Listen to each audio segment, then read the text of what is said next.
Vamos orar, irmãos, pedindo ao Senhor que nos conduza, que nos abençoe, que nos permita cultuar a Ele de maneira agradável, continuar cultuando Ele de maneira agradável a Ele e ter o nosso coração quebrantado e moldado pela Sua palavra. Vamos orar.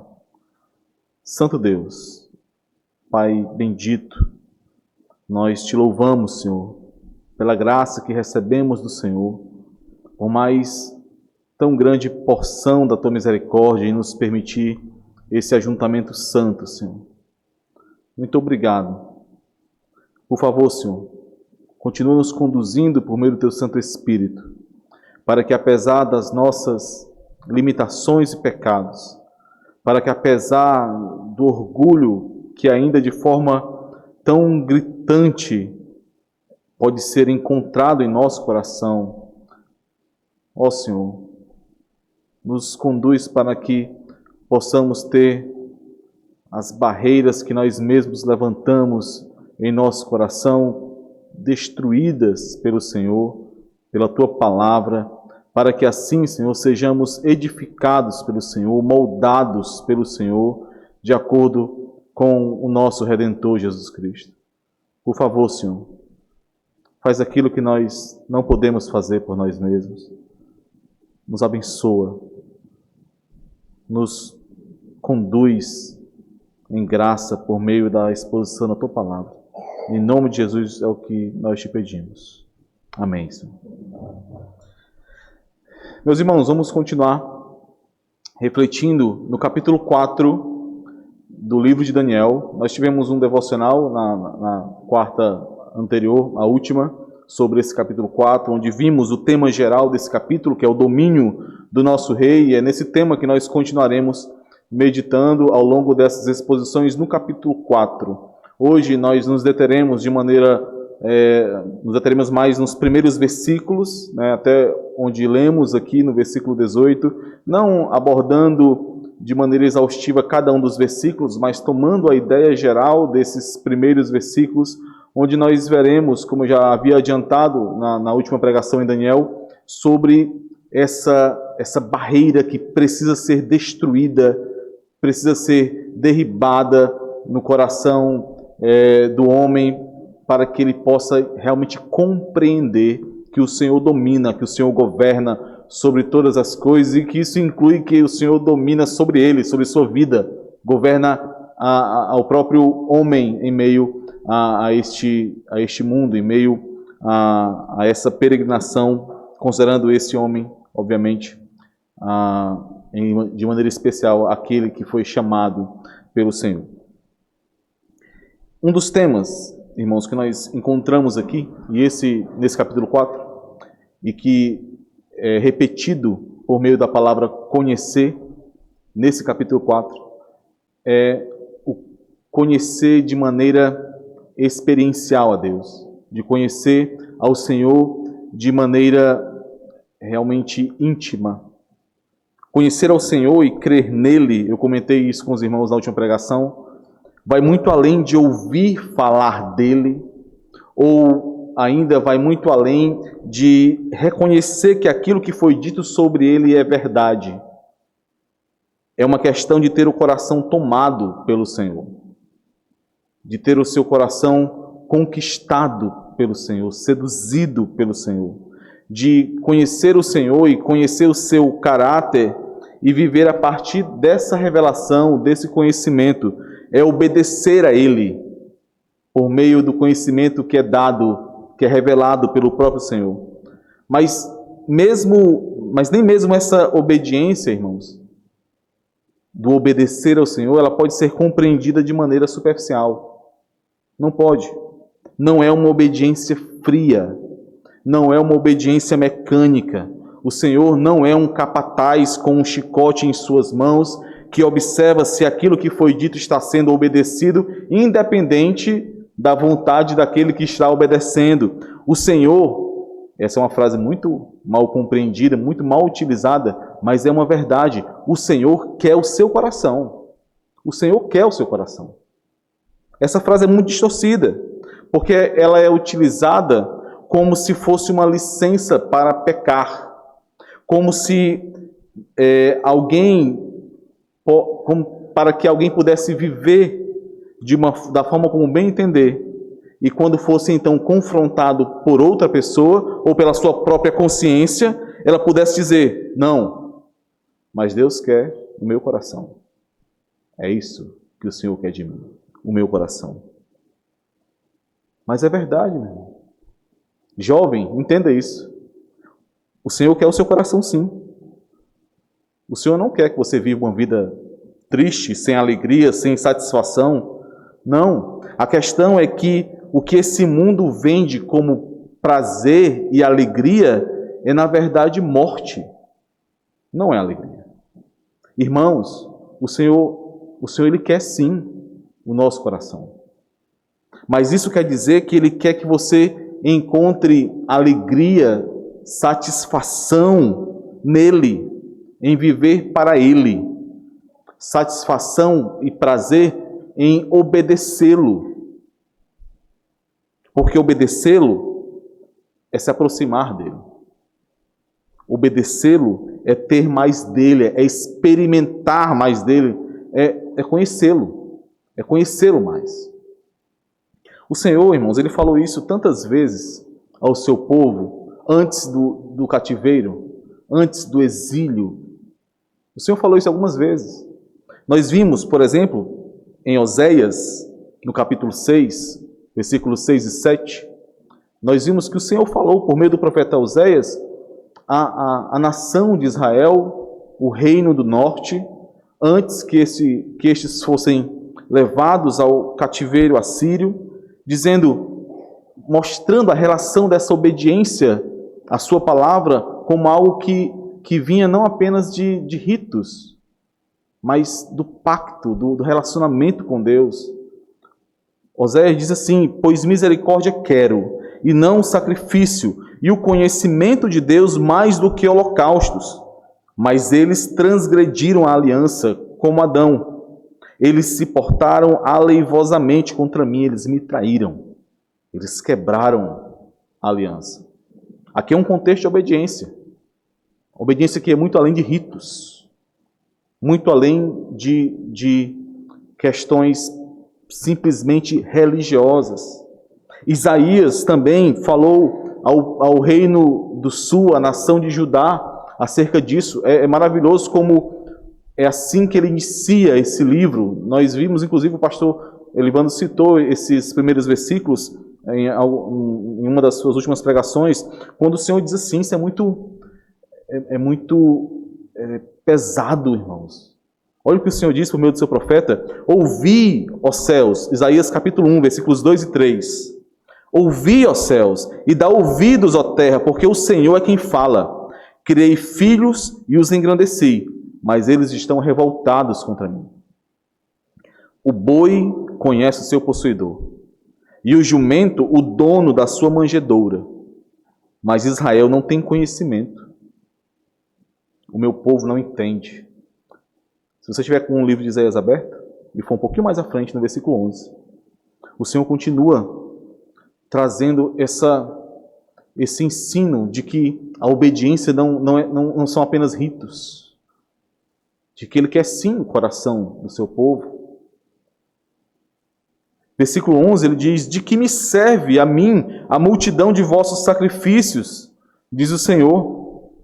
Estou farto dos holocaustos de carneiros e da gordura de animais cevados, e não me agrado do sangue de novilhos, nem de cordeiros, nem de bodes. Ora, foi o Senhor que ordenou isso, irmãos. Esses sacrifícios, esses holocaustos, foi o Senhor que ordenou, mas Ele está farto. Ele diz aqui: quando vindes para comparecer perante mim, quem vos requereu o só pisar dos meus átrios?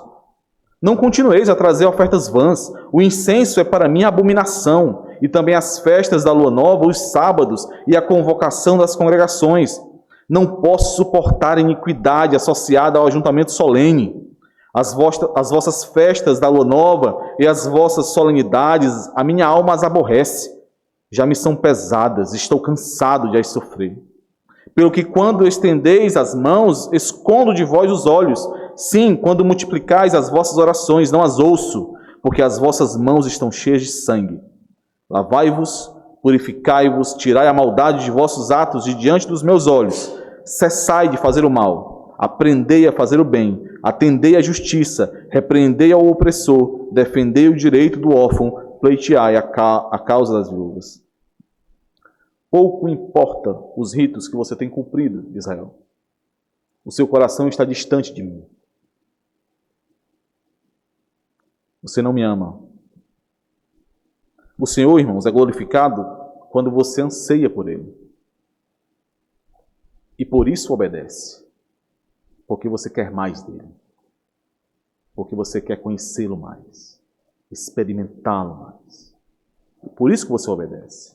É esse anseio que transborda em obediência à vontade dele. E é por isso que você então busca a sua santa palavra, é por isso que você se santifica, é por isso que você não quer se contaminar, é por isso que você quer viver o amor como um mandamento que foi dado, como nós vimos em 1 João, tanto um mandamento antigo, mas também um novo mandamento, como nós temos visto em 1 João aqui, já vimos em um outro momento, agora estamos vendo novamente a exposição que o irmão Tiago está fazendo em 1 João, como é feito constantemente essa associação entre crer em Jesus, entre fé, entre conhecer ao Senhor, obedecê-lo e amar, porque não tem como desvencilhar tais questões, estão relacionadas diretamente. É isso que nós temos visto, irmãos.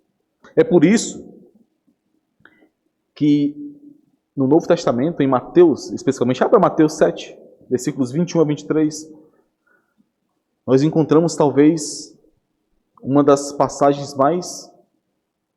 mais aterrorizadoras. Quando o Senhor diz àqueles que estão ali,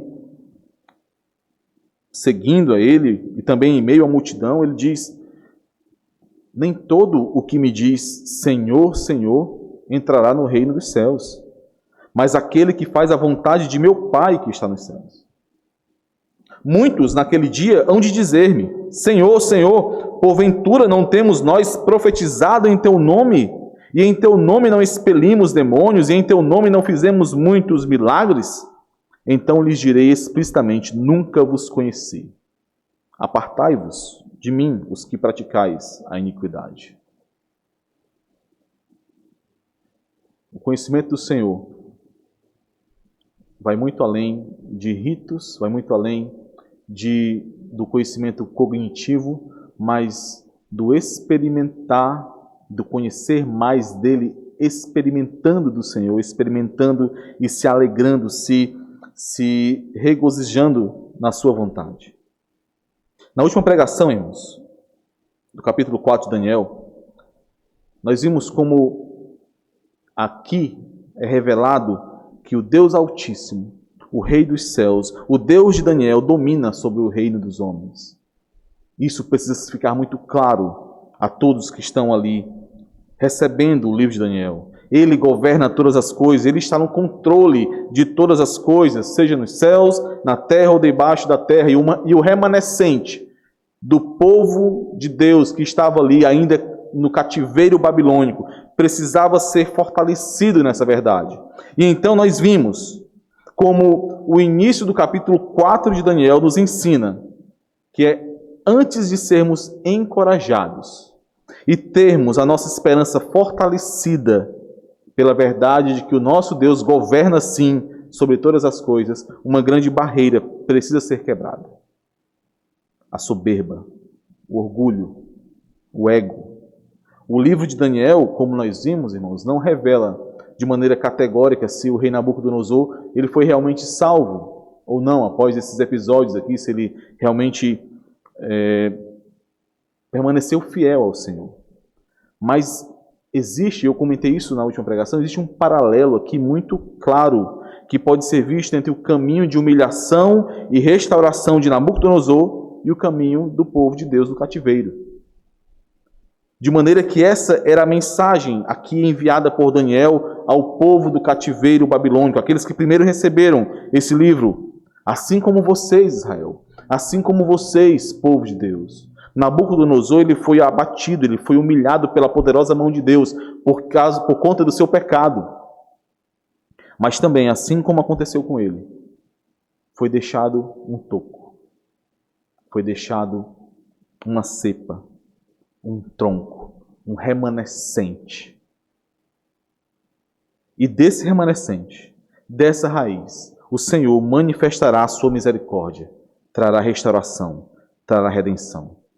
Daniel está lembrando ali ao povo cativo o quão danoso é o orgulho e a soberba. Está lembrando que Deus resiste aos soberbos, que Deus se opõe aos soberbos. E está lembrando também, por meio desse paralelo, que nem sempre a soberba é tão óbvia quanto parece. Nem sempre a soberba ela se manifesta de maneira tão explícita e grandiosa. Afinal, nem todos são reis que conquistaram tudo. E ainda assim, todos sofrem, todos lutam ou devem lutar contra a soberba e o orgulho. A soberba de Nabucodonosor não iniciou no versículo 29, irmãos, quando ele está ali passeando pelo palácio real da Babilônia. Não foi ali. Ela vinha se manifestando de diversas maneiras. Algumas mais explícitas, outras mais sutis. Mas nem sempre de maneira tão declarada como o que ele fala lá no versículo 29 e 30. E assim também, nem sempre o seu orgulho será tão óbvio para você. Nem sempre a manifestação do seu orgulho, da sua soberba, será tão óbvia para você, mas continua sendo orgulho, continua sendo soberba, continua sendo pecado, e mais, continua sendo a barreira, uma barreira que vai te impedir de experimentar mais do Senhor e experimentar mais dessa verdade consoladora, porque é isso que ela é, uma verdade consoladora de que o Senhor domina, de que o Senhor governa, de que o Senhor controla todas as coisas, absolutamente todas as coisas, de que o domínio está em suas mãos. Ele domina, o nosso Rei domina. Na pregação de hoje, irmãos, nesse texto de hoje, através desse paralelo entre Nabucodonosor e o povo cativo na Babilônia, nós veremos que a soberba, que o orgulho possuem expressões muito sutis e muito perigosas que devem acender um alerta para você, que é povo de Deus, que deve levantar um alerta sempre que surge diante de você, porque traça sim um caminho com consequências muito maiores do que parecem. E esse é o grande problema da sutileza e é o grande perigo da sutileza do orgulho, porque nós não conseguimos ver o final daquele caminho através simplesmente do início. Muito dificilmente nós enxergamos isso.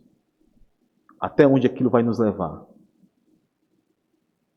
Comportamentos ou ações que revelam essa barreira do orgulho em seu coração e que, consequentemente, te impedirão de compreender a verdade consoladora do domínio do nosso Rei sobre todas as coisas.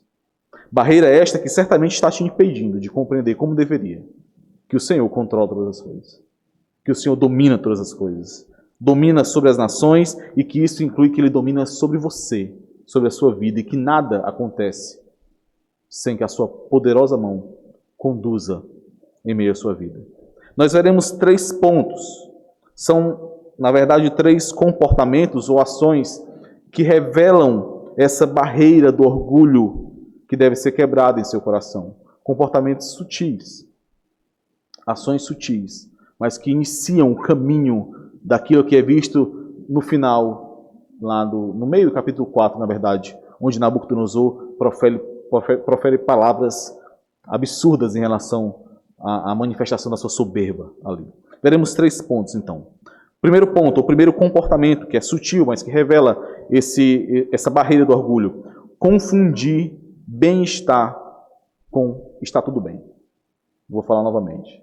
Confundir bem-estar com está tudo bem. Segundo ponto, escolher errado a quem ouvir. Esse é o nosso segundo ponto. Segundo comportamento revelado ali em Nabucodonosor, que aponta para a sua queda maior lá do orgulho. Escolher errado a quem ouvir. E terceiro ponto, esquecer os alertas que são dados. Outro comportamento característico dessa barreira do orgulho no coração. Vamos então ao nosso primeiro ponto, irmãos. Confundir bem-estar com está tudo bem. Versículos 4 e 5 do capítulo 4. Eu, Nabucodonosor, estava tranquilo em minha casa e feliz no meu palácio. Tive um sonho que me espantou, e quando estava no meu leito, os pensamentos e as visões da minha cabeça me turbaram, me aterrorizaram. Uma palavra muito semelhante ao que nós vemos no capítulo 2, onde um outro sonho aterrorizou o rei Nabucodonosor. O rei Nabucodonosor inicia a sua narrativa aqui, o seu escrito às nações, né, que é assim que é definido isso do versículo 1 ao versículo 3, falando sobre como iniciou ali todos os sinais e maravilhas que Deus fez para com ele. É assim que ele define nos 3 primeiros versículos desse capítulo, deixando claro que antes desses acontecimentos, tudo estava bem. Tudo estava na mais perfeita paz e tranquilidade antes do sonho que ele teve. Provavelmente, irmãos, eu já comentei isso com os irmãos, passaram-se aqui 20 anos após o final do capítulo 3 de Daniel, quando aquele evento ali com Sadraque, Mesaque e Abednego na fornalha de fogo ardente aconteceu, aproximadamente 20 anos. Nabucodonosor aqui estava no auge do seu reinado. Ele já tinha concluído com sucesso guerras importantes contra a Síria, contra o Egito. Ele tinha dominado quase tudo que os seus olhos tinham visto. Ele tinha também construído grandes monumentos, feito grandes melhorias na Babilônia, grandes construções.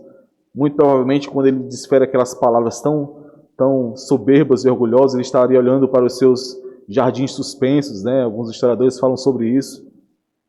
Nabucodonosor estava tranquilo, usufruindo de paz e de prosperidade no seu palácio. E essa percepção de contentamento, porque é isso que essas palavras estão expressando, essa tranquilidade e essa alegria, essa felicidade dele, estão expressando esse contentamento, essa prosperidade que vinha dele mesmo. Essa percepção de contentamento e prosperidade vinda dele mesmo, das suas obras, das suas mãos, daquilo que ele julgava ser mérito dele, fruto de suas conquistas. Esse era o primeiro obstáculo. Esse é a primeira barreira para que ele pudesse enxergar a verdade do domínio do Altíssimo sobre todas as coisas. E observe, irmãos, fazendo aquele paralelo com aqueles que receberam esse livro em primeira mão. Esse era também um grande perigo para aqueles que estavam exilados na Babilônia. Um grande perigo, o perigo de encontrarem essa mesma tranquilidade, essa mesma felicidade longe de Jerusalém. É interessante como o salmista, no Salmo 137, aquele salmo que é tão triste, onde expressa a tristeza daqueles que estavam no cativeiro babilônico, é interessante como ele faz a sua oração ao Senhor nos versículos 5 e 6 e diz: se eu de ti me esquecer, ó Jerusalém, que se resseque a minha mão direita. Apegue-se-me a língua ao paladar, se me não lembrar de ti, se não preferir eu Jerusalém, a minha maior alegria. Observem o perigo que o salmista percebeu aqui de encontrar contentamento na Babilônia. De encontrar contentamento fora de Jerusalém, que era a expressão da presença de Deus em meio ao povo de Deus. Muitos exilados, irmãos, não quiseram voltar para Jerusalém. Muitos exilados preferiram ficar no cativeiro, na Babilônia, porque já tinham se adaptado ali. Porque tinham encontrado contentamento ali. Porque tinham construído ali. Erguido-se ali. A visão da sua verdadeira pátria havia sido nublada em sua mente. Eles agora não eram mais habitantes de outro reino. mas sim habitantes da Babilônia. Era assim que eles se sentiam, porque encontraram contentamento, tranquilidade, felicidade em meio à Babilônia. Um dos efeitos sutis, irmãos, sutis, mas perigosíssimos do orgulho e da soberba, é a busca por conforto, é a busca por satisfação, quando o preço a ser pago para que consigamos tais coisas for o distanciamento ou a perda da nossa identidade de habitantes de outro reino. É um efeito sutil, mas perigoso. O anseio, a idolatria do conforto, a idolatria da busca por felicidade, às custas da nossa identidade, às custas de quem nós somos. A disposição natural da carne é buscar conforto, sim. É buscar satisfação, é buscar alegria neste mundo. Por isso, irmãos, muito naturalmente, os irmãos devem perceber isso como eu percebo. Muito naturalmente, após um dia difícil de trabalho, seja fora de casa, seja no lar, após um dia cansativo de trabalho, você se vê com todo o direito de, por exemplo, abrir mão de pastorear a sua família, de cuidar da sua família, porque afinal de contas você está cansado, você se gastou ao longo do dia, então você acha que possui esse direito de buscar aquele momento de conforto, de não fazer um culto doméstico, por exemplo, de deixar para outro dia a conversa difícil que você precisa ter, porque se você deixar para outro momento, você vai desfrutar de alguns momentos a mais de tranquilidade, depois de um dia tão cansativo, tão desgastante. Mas o Senhor, em sua infinita misericórdia, para o bem daqueles que foram chamados segundo o seu propósito, o Senhor, Ele bagunça as águas de tranquilidade que nós buscamos fora da nossa identidade. Ele faz isso. Ele nos desperta do torpor, da anestesia que nos faz enxergar descanso e contentamento no mundo. O mundo ao qual nós não pertencemos. Num reino que não é nosso. Ele nos faz lembrar quem nós realmente somos e, ainda mais importante, Ele nos faz lembrar quem Ele realmente é. E que Ele, sim, domina sobre todas as coisas. Controla todas as coisas. Irmãos, o Senhor Jesus Cristo entregou a sua vida para nos desarraigar desse mundo perverso. Para nos arrancar deste mundo. Não foi para que você encontrasse paz e conforto nesse mundo. Não foi. Não deixe de refletir sobre a graça e a misericórdia de ter a sua tranquilidade chacoalhada pelo Senhor. De enxergar graça e misericórdia quando não existe conforto e descanso como a sua carne tanto está almejando.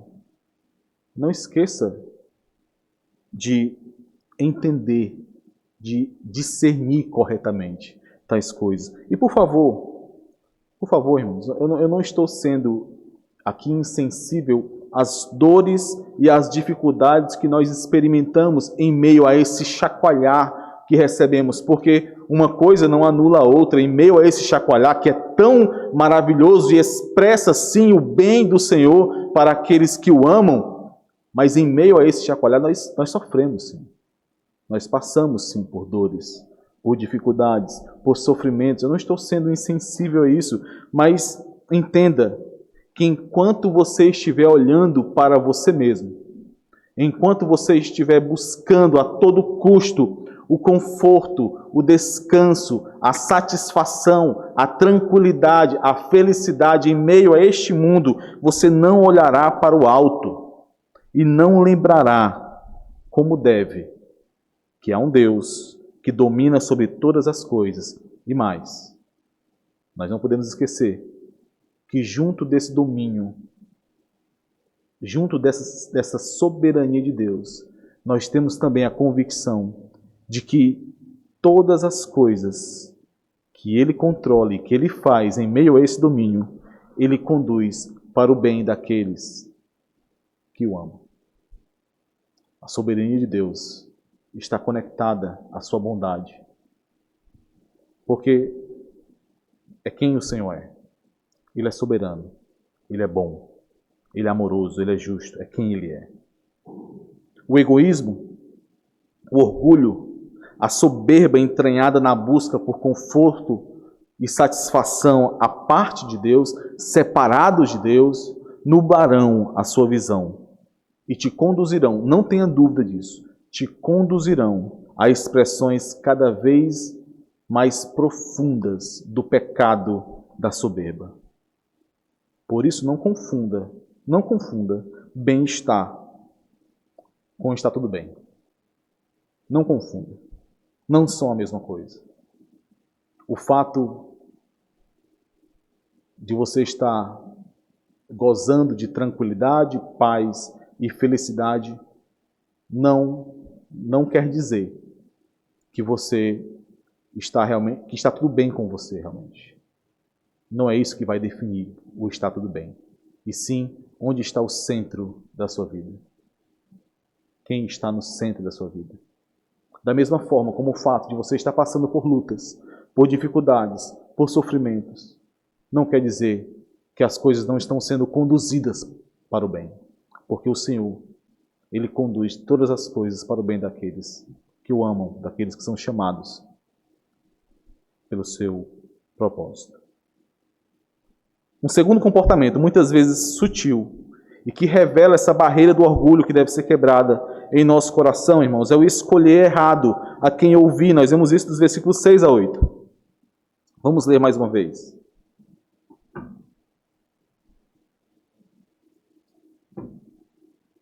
Daniel 4, do versículo 6 ao versículo 8. Por isso, expedi um decreto, pelo qual fossem introduzidos à minha presença todos os sábios da Babilônia, para que me fizessem saber a interpretação do sonho. Então entraram os magos, os encantadores, os caldeus e os feiticeiros, e lhes contei o sonho, mas não me fizeram saber a sua interpretação.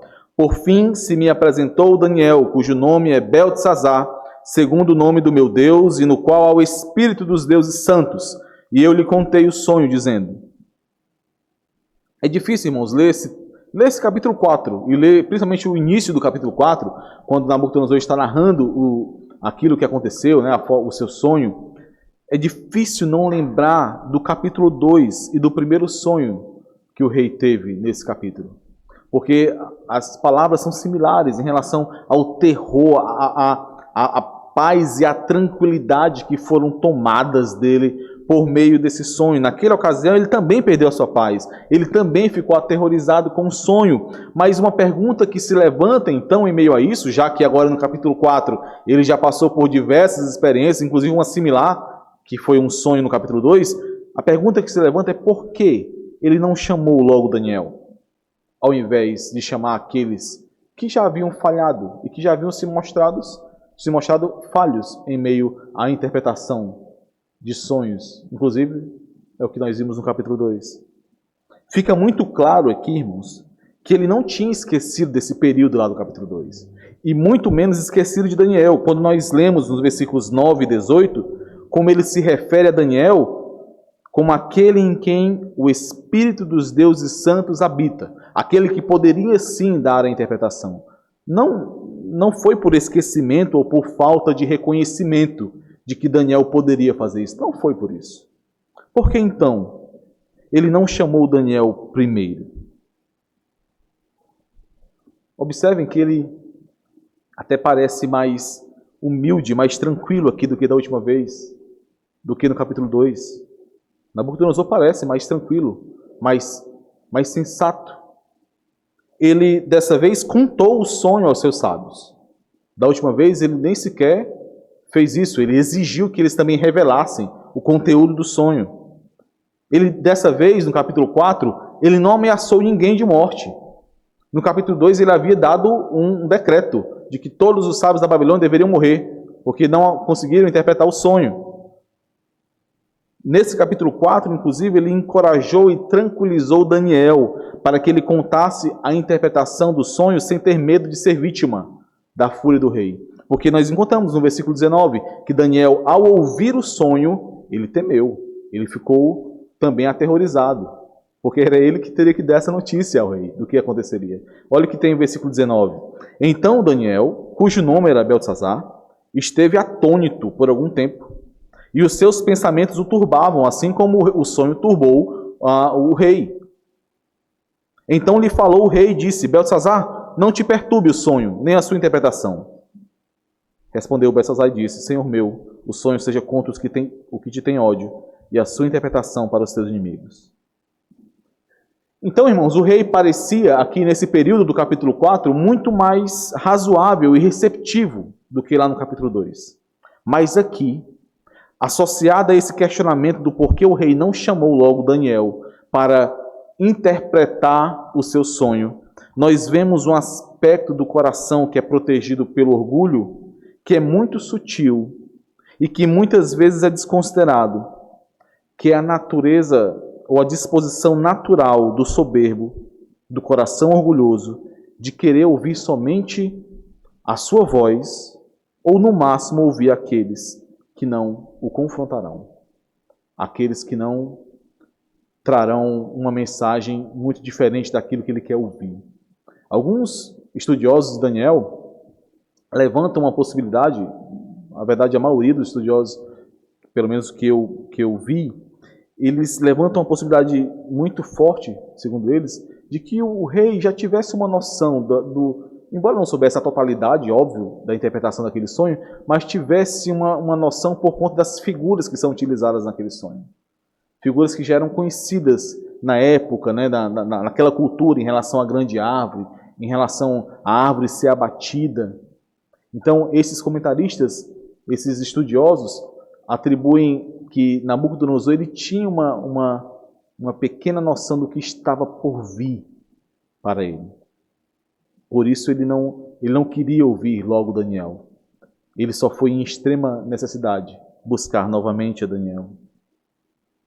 Existe aqui, meus irmãos, um aspecto muito, muito sutil e perigoso da soberba e do coração orgulhoso, de querer ouvir somente aquilo que concorda com o que está no seu coração.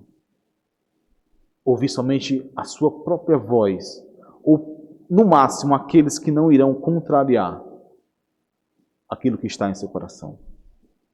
Aqueles que não irão expor a verdade que ele não quer ouvir.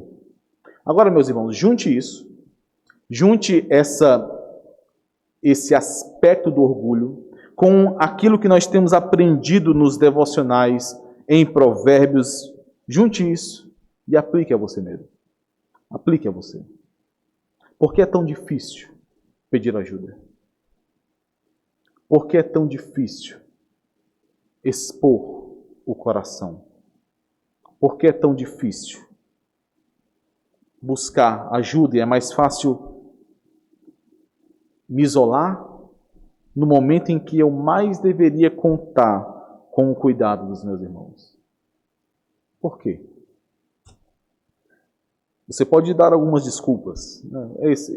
Nós damos, nós somos muito craques em levantar desculpas. Não é porque eu sou assim, né? Essa é a minha personalidade, é assim que eu fui criado, então eu sou assim. Não é porque eu não gosto de incomodar as pessoas. Eu não gosto de dar trabalho a mais, né? Eu não quero dar trabalho para ninguém. Não, é porque essa pessoa com quem eu tenho mais contato, ou então é porque o pastor ele já é tão ocupado e cheio de preocupações, aí eu vou levar mais uma para ele. Isso tudo, irmãos, pode parecer muito sensato e muito humilde, mas na verdade é orgulho, é soberba. Não vai ficar por aí. É não querer expor o coração, é não querer ficar vulnerável diante do irmão. Nós vimos isso nos devocionais em Provérbios, nós vimos isso nessa última EBD sobre o aconselhamento e a igreja local. E esse tipo de comportamento ele não para por aí. Ele gera mais e mais isolamento. Te faz mais e mais ouvir somente a tua voz. E aí de repente vem a queda. Só que não é de repente. Não é de repente. Começou muito atrás. Começou muito antes. Sinais foram dados há muito tempo. Jovens, mais uma vez, jovens, conectando isso com Provérbios, escutem os seus pais. Busquem os seus pais. Escutem os seus irmãos em Cristo, a sua igreja. Procure-os, não se esconda, não esconda nada destes. Quando você se sentir tentado por este mundo, quando você perceber que as influências ao seu redor estão encontrando pontos de contato no seu coração, pontas soltas que podem ser puxadas para que então o seu coração seja moldado por essas influências, como nós vimos na disciplina da IBD, de aconselhamento à igreja local. Quando você perceber que uma pontinha solta no seu coração foi beliscada por esse mundo, não esconda isso. É muito comum, é muito natural, é naturalmente pecaminoso que o jovem tente esconder isso, principalmente dos seus pais. Mas se você tem pais crentes, converse sobre isso com eles. Converse sobre isso com eles. Confie na providência e no domínio do Senhor em ter te dado estes pais para te conduzir, para te moldar a Cristo. Então você chega para o seu pai, para sua mãe e diz: pai, mãe, eu sei que eu não deveria. Eu sei que isso está errado, eu sei. Eu sei da quantidade de instrução que eu já recebi do Senhor, da senhora, da igreja do Senhor. Eu sei que eu não deveria, mas eu tenho me sentido tão atraído pela forma como os meus colegas na escola ou na faculdade, eles vivem a vida deles. Eu tenho me sentido tão atraído pela liberdade que eu vejo que eles desfrutam. Eu sei que eu não deveria, mas eu tenho me sentido atraído por isso. Eu tenho percebido, sabe aquilo que nós vimos na igreja? Daquela ponta solta no coração, eu tenho percebido essa ponta aqui, sabe, pai? Sabe, mãe? Às vezes me dá vontade de experimentar a forma como eles vivem. Isso me traz dúvidas, às vezes também. Como o Senhor pode me ajudar nisso? Como a senhora pode me ajudar nisso? A ajuda, jovem, possivelmente pode ser até dolorosa. Nós não estamos falando aqui da novela Carrossel, em que chega a menina ou o menino falando com o pai e a mãe, e no final de tudo eles se abraçam e se beijam, e o pai e a mãe dizem: ô filho, muito obrigado por compartilhar isso com o papai. Não é só isso não, porque isso não vai resolver o problema, isso não vai arrancar a ponta. É claro que isso vai fortalecer o relacionamento, mas às vezes, e muitas vezes, a solução, a ajuda vai ser dolorosa. Mas é disso que você precisa. Ao buscarmos ouvir aqueles que foram colocados pelo Senhor como instrumentos dele para a nossa condução, para o nosso pastoreio, mesmo quando sabemos que nós não ouviremos ou não receberemos uma ajuda que nos agradará muito naquele momento, por conta das possíveis dores que isso trará. Mas assim, irmãos, ao nos submetermos a esse pastoreio, nós estamos ao mesmo tempo reconhecendo e confiando no domínio do Senhor sobre nossa vida, em submissão aos instrumentos que Ele mesmo colocou para isso. Isso se aplica também, obviamente, aos demais, não somente aos jovens, quando nós olhamos para a realidade da igreja local, do pastoreio, da liderança, do caminhar junto, do discipulado. Não esqueça isso, irmãos. Escolher errado quem nós buscamos ouvir é uma expressão do orgulho vencendo em nós, ganhando espaço em nosso coração, moldando o nosso coração. O nosso terceiro e último ponto, ou comportamento que revela o orgulho a ser quebrado em nós, é o esquecer os alertas que são dados, os alertas que já nos foram dados. Irmãos, o rei contou todo o seu sonho a Daniel. Nós vimos isso na leitura da liturgia e veremos ainda mais nas próximas pregações, no capítulo 4. Mas o rei contou todo o seu sonho a Daniel. Mesmo temendo as represálias do rei, Daniel, ele interpretou fielmente o sonho e foi além. Como nós encontramos no versículo 27, ele trouxe uma exortação direta e pessoal ao rei. E também a forma como ele conduziu o seu império. Olha que ousadia, irmãos. Diante do homem mais poderoso, diante do homem que se mostrou muitas vezes incontrolável, furioso, Daniel trouxe uma exortação direta a ele no versículo 27. Após interpretar o sonho, nós voltaremos em uma mensagem futura nesse versículo, mas olha o que Daniel diz. Portanto, ó rei, aceita o meu conselho e põe termo pela justiça em teus pecados e em tuas iniquidades, usando de misericórdia para com os pobres, e talvez se prolongue a tua tranquilidade. Olha que conexão maravilhosa Daniel faz acerca do conhecimento de Deus, do rei conhecendo a Deus, porque ele já ouvia falar, ele viu isso no capítulo 2, no capítulo 3, mas agora ele aplicando esse conhecimento a quem? Aqueles a quem ele governava, usando de misericórdia para com os pobres.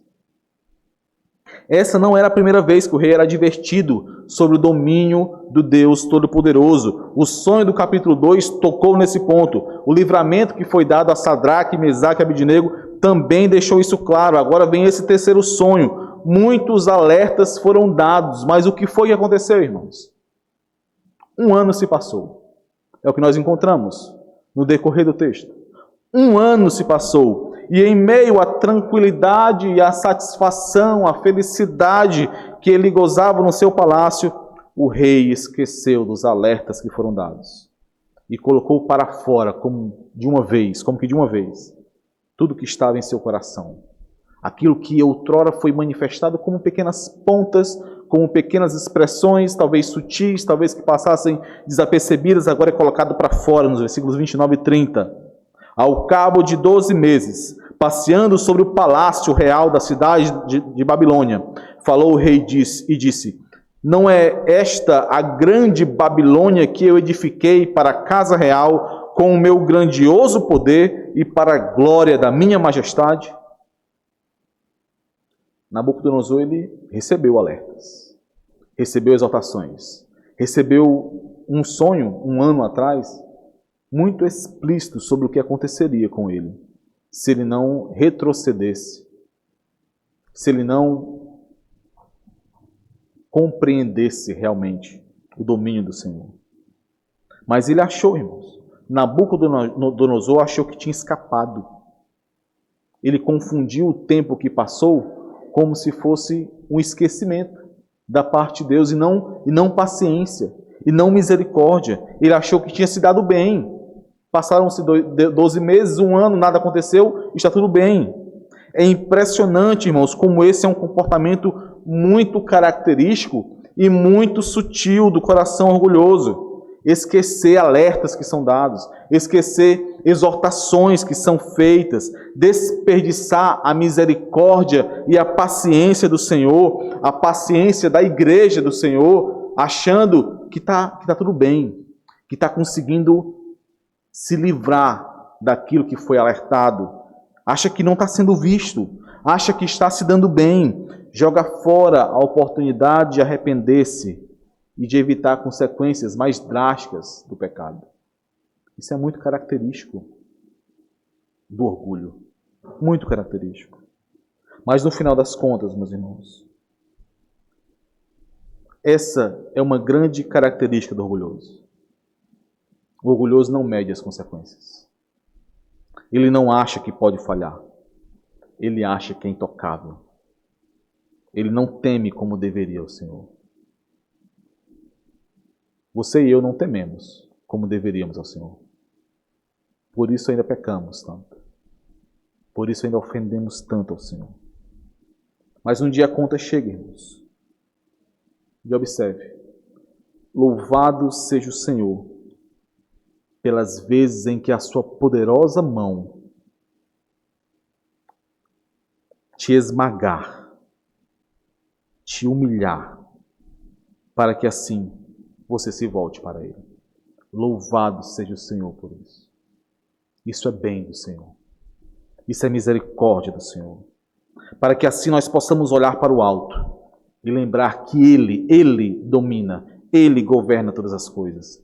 Miserável é aquele que é entregue à sua própria vontade pelo Senhor. Miserável é este. Fuja do orgulho e da soberba. Lute. Mesmo das expressões mais sutis, mesmo essas expressões mais sutis, aparentemente inofensivas, são extremamente ofensivas ao Senhor. Lute contra isso. Use os instrumentos que o Senhor dá para esse combate. A igreja do Senhor, os irmãos em Cristo. Olhe para a cruz de Cristo. A cruz quebra todo e qualquer senso de orgulho e de soberba. O problema é que nós olhamos pouco para a cruz. Nós nos colocamos pouco diante da cruz de Cristo para olharmos que naquela cruz, aquele sangue que foi derramado deveria ser o nosso sangue. Que aqueles pecados que foram ali pagos não foram do nosso Senhor, mas eram os nossos pecados. E isso nos diminui. Se nós olharmos para a cruz, nós veremos o tamanho da nossa pequenez e o quanto necessitados nós somos do Senhor e que por isso não temos qualquer possibilidade de nos sentirmos grandes, altivos. Porque naquela cruz, o nosso Senhor, aquele que tem domínio sobre todas as coisas, aquele que criou todas as coisas, Ele entregou a sua vida para pagar os pecados daqueles que são tão pequenos, mas tão agraciados pela misericórdia e pelo amor dele. A cruz destrói, irmãos, a nossa justiça própria. Ela nos quebranta, ela baixa a nossa cabeça. Ao olharmos para a cruz, nós somos lembrados de quem nós somos, pecadores miseráveis, aqueles que não mereciam qualquer expressão da bondade do Senhor. Mas também somos lembrados de que Ele, em sua bondade, amor e misericórdia, Ele nos resgatou. Aquela maldição, aquela morte, era minha e não dele. Mas Ele morreu em meu lugar. E me deu aquilo que jamais eu alcançaria por meus méritos. Por isso não há qualquer possibilidade de me sentir maior que meu irmão, de me sentir altivo, de enxergar a mim mesmo como sendo maior do que ao meu irmão. Que o Senhor nos conduza, irmãos, em meio a essa percepção. Que o Senhor nos conduza em meio ao senso de cuidarmos uns dos outros em relação a isso também. De estarmos atentos, não para como juízes, como aqueles que condenam, mas como aqueles que são ferramentas e instrumentos do Senhor para que tais barreiras sejam quebradas e assim olhos sejam limpos e possam enxergar a glória do Senhor e o domínio do Senhor e então se render ao Senhor. Vamos orar, irmãos. Senhor amado, Pai, nós te pedimos perdão, Senhor, por nossos pecados,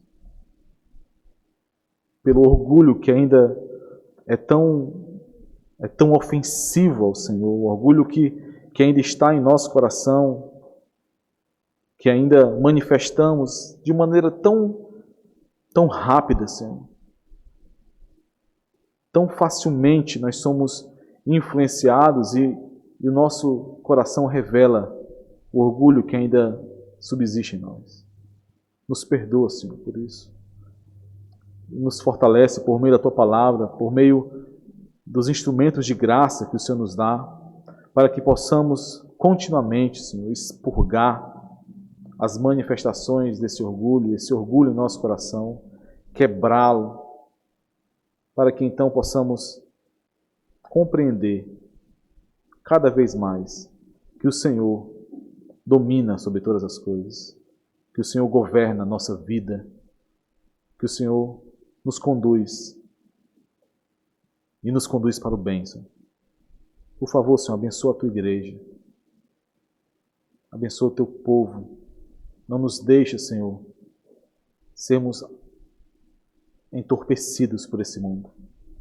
Esse reino que não é nosso, mas nos faz enxergar e ansiar a nossa pátria celeste.